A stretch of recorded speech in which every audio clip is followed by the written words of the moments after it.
Hey guys, and welcome to another episode of UA Eats. I'm UA, and I am in front of a really historical restaurant, America's first ever pizza restaurant, according to themselves and I think most food historians. The place behind me, Lombardi's Pizza, and this place has been around since, well, it says here 1905, so it's been 120 years at this point. Now we are here in Little Italy, I guess we're on like the edge of Little Italy, and yeah, you still see some traces of Little Italy here, but a lot of the neighborhood has changed quite a bit. And it used to be that New York's Little Italy was a huge neighborhood, and it really has kind of been swallowed up mostly by Chinatown. And then other parts of it have kind of just become like more just mainstream New York City at this point. So yeah, the neighborhood has changed quite a bit, just like how Italian Harlem is now almost non-existent at this point. We also ate at Patsy's in Italian Harlem, one of the last vestiges of Italian Harlem in East Harlem. But this place, Lombardi's, is a remainder of the old guard, the old guard, a remnant of 120 years ago, like a century and a quarter. And what's kind of cool too about Lombardi's too is that Lombardi's is from an era when they used to make their pizzas primarily from coal-fired ovens. That was the norm back in the day, and a lot of places still do that, like John's of Bleecker Street, Frank Pepe's, all the New Haven abitzes. That's what it's called there, abitz. Now, sadly, I hear that Lombardi's no longer uses a coal-fired oven. I hear that they switched. I think they moved. I think that's what I heard, that they moved during the pandemic to a smaller space. The sad thing is that coal-fired ovens really need to be built into the structure. Like, they're huge. They're big. They need to be built into like the bones of the building, so to say. So that coal-fired oven may have been destroyed, and yeah, that's 100 years of history just gone right there. But whether they're using coal or not, this place still seems to be going strong. It's still got a ton of business. It still survived 120 years. So yeah, I mean, the neighborhood may have changed, but this place has remained. So yeah, let's see if it's still pretty good. Let's see how the first ever pizzeria in America is. So let's check it out. Oh, cool. They've been declared a National Historical Landmark. Pizza Hall of Fame. I didn't even know there was a Pizza Hall of Fame. So, and cash only, keep that in mind. Hello, just one person? Sure, just so you know the place cash only. It's okay with you? That's okay. Oh, wonderful, thank you. Please. Oh yes, thank you. Thank you guys. This is perfect, thank you. Enjoy, please.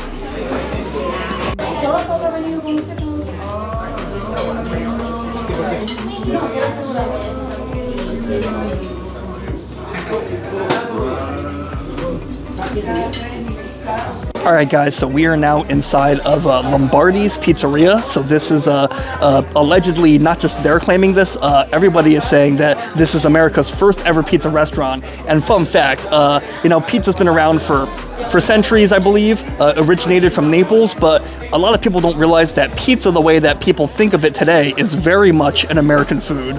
Oh, okay. This is where people are gonna like hurl like full wine bottles at the screen. Like all the Italians are gonna be like, forget about it, throwing all their, all their cans of tomatoes at the screen. But no, hear me out. Pizza was always an Italian thing. It was a Neapolitan thing, but when it made its way here to the US, Italian-American immigrants morphed it.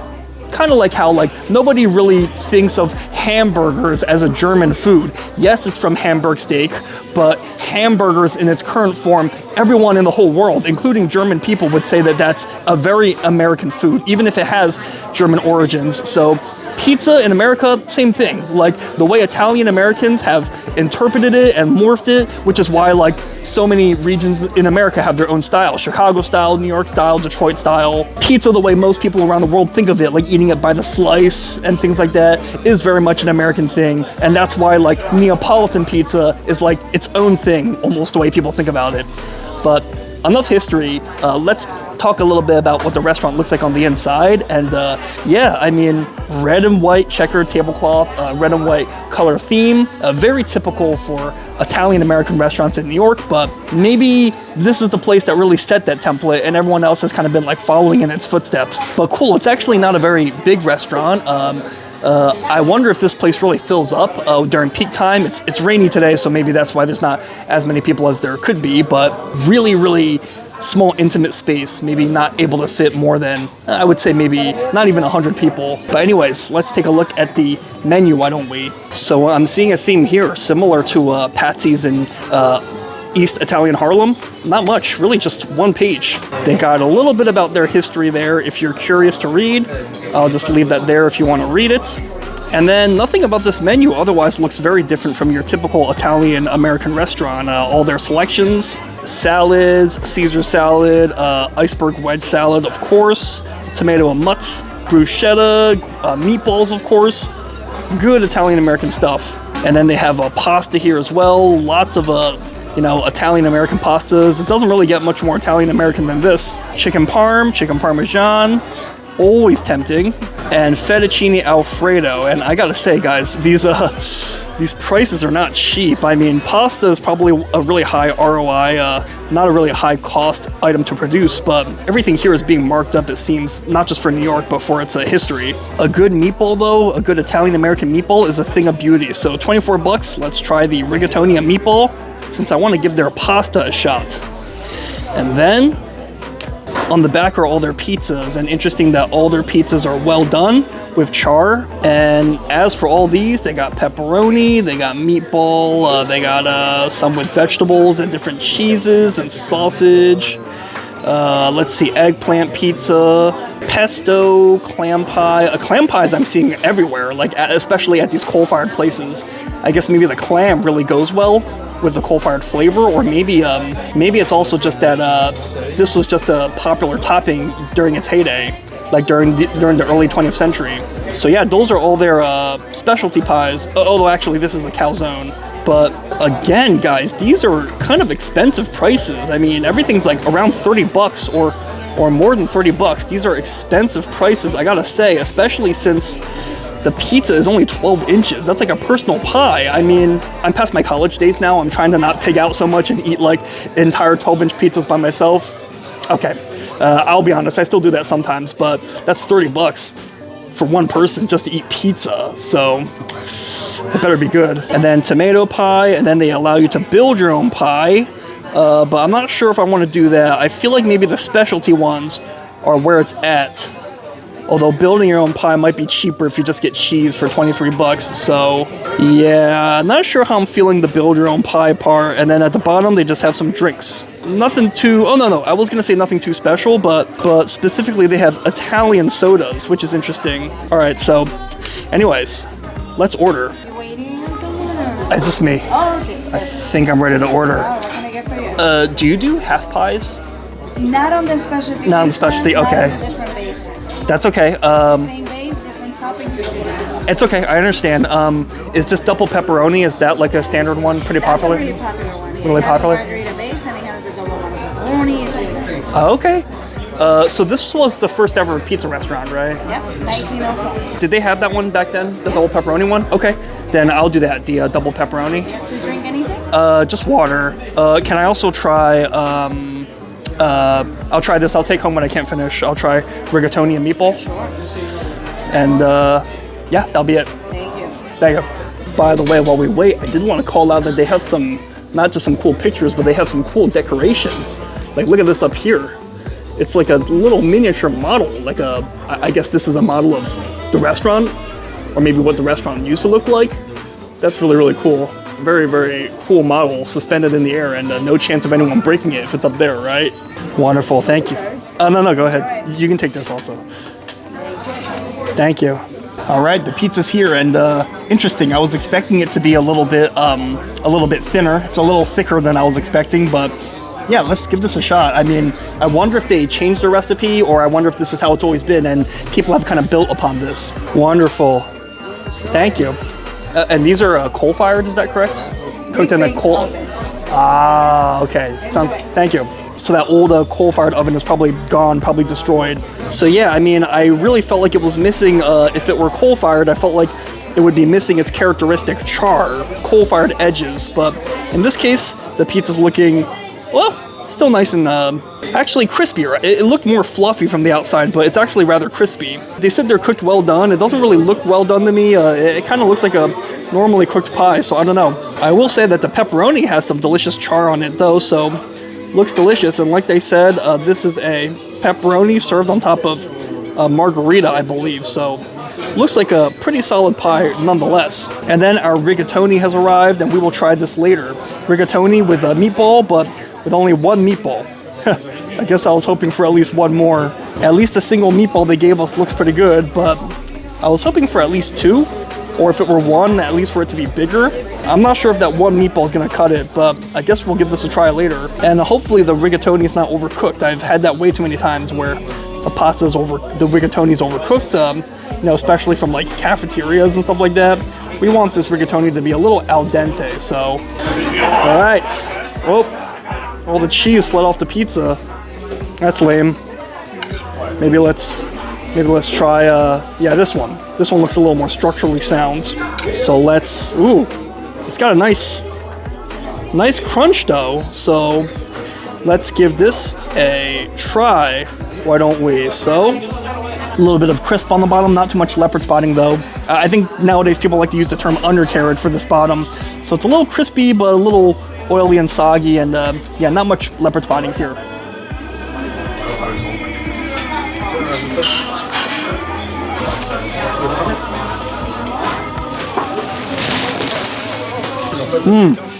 It's good. I mean, coal or no coal, this is a really acceptable pizza, I'd say. Whether it was worth $30, I'm not sure, but let's eat more. How is it? Good. Thank you. I wish it still had that coal flavor though. Well, it's still sad. the same recipe, the same family, but during the pandemic, we lost a session, but they have to build a new one. Oh, But it's still the same recipe since 1905. It's the fourth generation family. wow. So imagine how many years they've been in the Yeah. same industry. The- So the- the pizza, I've been working here for 15 years, and I feel like the pizza is the same. What makes the pizza so crunchy and crispy is the brick base, and the oven gets to like almost, like I would say 800, almost 900. like almost 1,000 Yeah, degrees. exactly. It Yeah. just, they gotta be balanced it out. The pizza takes like really quick to get done, or 5 minutes. Less than that is out. They label how many pizzas they have to put in at the same time. Yeah, But it's so good, it's amazing. the ingredients are awesome, and it does get really Pepperoni has crispy. So much flavor, Yeah. and the crust is so thin. But you can feel like the sauce, the cheese, and everything is so good. Yeah, I'm glad you like it. thank you. It's definitely good.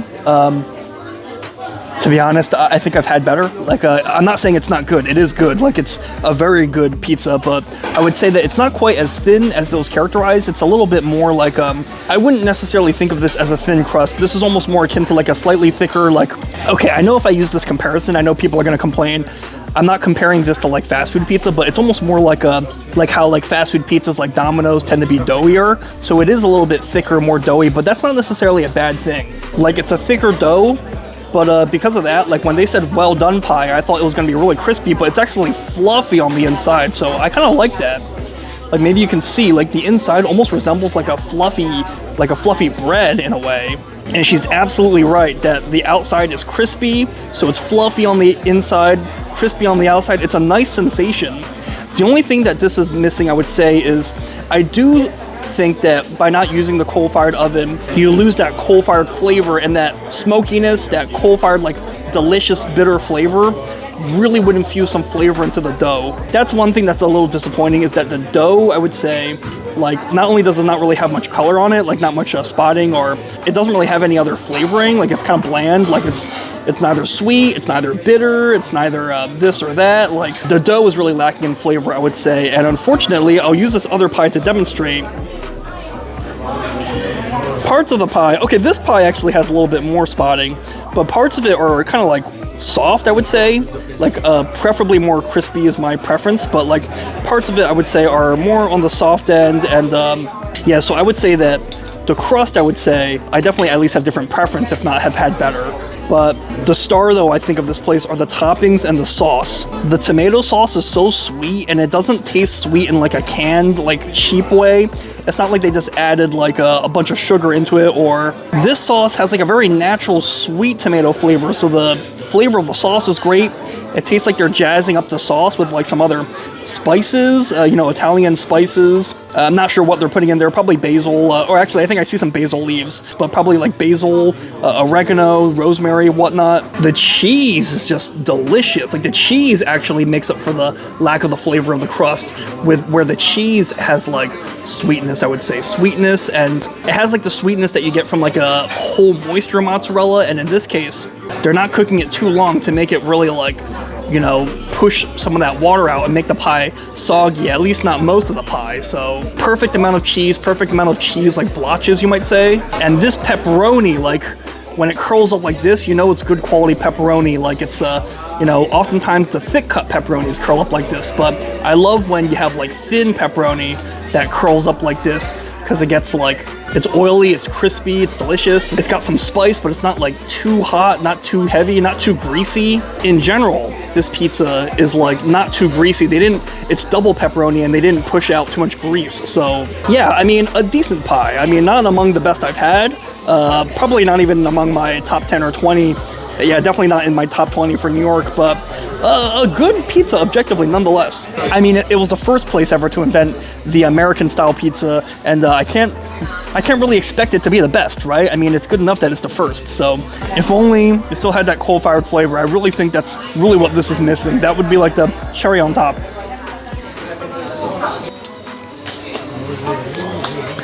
All right, we'll work on the rest of this pie later.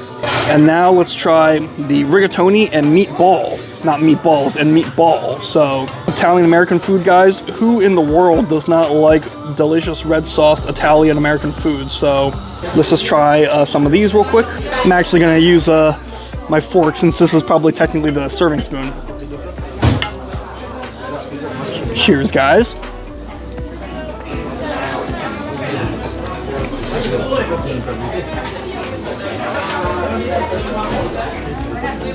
Okay, let me try one more bite.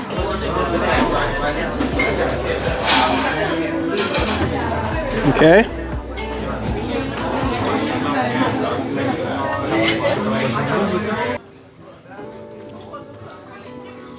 Okay, that's not great, to be honest. It's only okay. Very, almost tastes very amateurish, I think. This kind of tastes very like home cook like, and not in a good way, not like a, grandma's recipe or something. This kind of tastes like a, your roommate from college who thinks he's really good at cooking and then like is insisting on making you stuff that's like very mediocre all the time. I will start with what I like is that the rigatoni is very al dente. It's like perfectly al dente. It's not soft, it's not mushy, it's got that perfect bite to it. Like, look at this perfect rigatoni. Look at this. If I were an ant, I could like jump up and down on this like Neil Armstrong on the moon. That's one small step for ants, one giant leap for rigatoni. But the pasta itself, I think, is where the good stuff ends. The sauce, first of all, is rather watery. Like look at all this water that's kind of separated from the sauce, and that tends to happen when I think the sauce is not thick enough. Like, it needs to be boiled longer to make it more thick. Unless this is just how they like it, but I don't really like it this way. I feel like it's way too watery. It's not thick enough. And also the sauce, I don't know, like it's not really seasoned well. They need to add stuff to make it more flavorful, whether it's like sugar to make it sweeter, or salt, or more of those like Italian herbs and seasonings. And it really has like that offsetting like canned diced tomato flavor, and that's okay. There's nothing wrong with using canned tomatoes for like pasta, but you really need to add stuff to offset it, even if it's something like just directly adding some sugar or maybe some carrots or something, just to add some sweetness to offset that like bitter, off-putting canned taste. Let's hope that our meatball redeems things a little bit. So let's give this meatball a try. This will be the last thing we review here. I'm not even gonna dip it in the sauce because I don't want to muddy its flavor. So okay.